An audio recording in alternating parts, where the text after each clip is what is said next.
I'm Ajay Kirtane, an interventional cardiologist at Columbia University Medical Center, New York-Presbyterian Hospital in New York.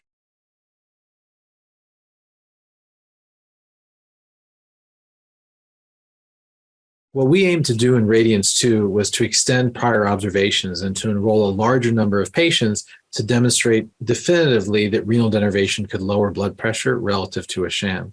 So what we did is we took patients that had uncontrolled blood pressure despite being on anywhere from 0 to 2 medications. So they were either on medicines already, or in a third of the patients, they were not on medicines but had previously been on them, and they still had elevated blood pressures. We then actually took them off their medications to establish a stable baseline. Now, I want to say that we did that safely. So if patients got too elevated, they were not enrolled in the study. But if they still maintained elevated blood pressure safely, we then randomly assigned them to renal denervation versus a sham control.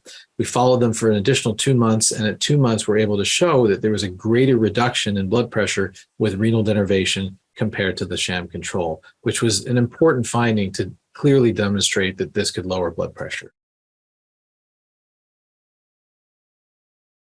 Beyond the reductions in blood pressure that we showed, we also demonstrated that there were no adverse safety issues seen with denervation or sham within the trial. And further, what we showed is that the difference between denervation versus sham on average was about 6.3 millimeters of mercury. But if you started off at a higher blood pressure, then that reduction was even greater. And if you started off at lower blood pressures, then you were not going to go dangerously low. That reduction was a little bit less. And so it's important to recognize that the reduction that we see when you hear a number like 6.3 is the average across a population, and it actually varies a little bit within the population itself. The final point I'll make is that the majority of people did respond to renal denervation. This was not something that only a few people responded to. Overall, 2/3 of patients had a response greater than 5 millimeters of mercury to the renal denervation procedure at 2 months.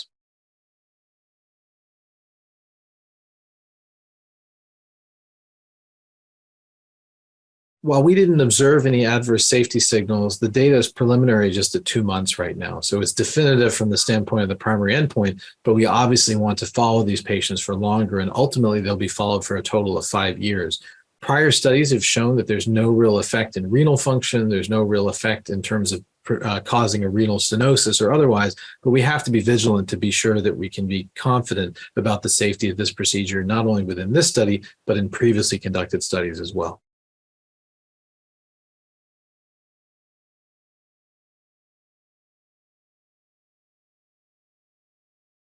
Well, I think this is a big start because this will hopefully allow this device to be approved for use in the United States. But then how it's implemented in clinical practice is going to be dependent upon good clinical judgment. I think first, as clinicians, we need to make all efforts to diagnose hypertension.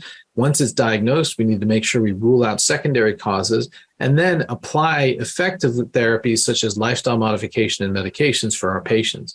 But if the patients are still uncontrolled despite those things, or they can't tolerate medicines or lifestyle modification, then my hope is that this will become an alternative for them to be able to achieve better control of blood pressure. At the end of the day, we really want to do what we can to lower blood pressure control, and therefore for clinicians who struggle with this, I think this is a welcome armamentarium, a tool to the armamentarium that we'll hopefully be seeing in the near future.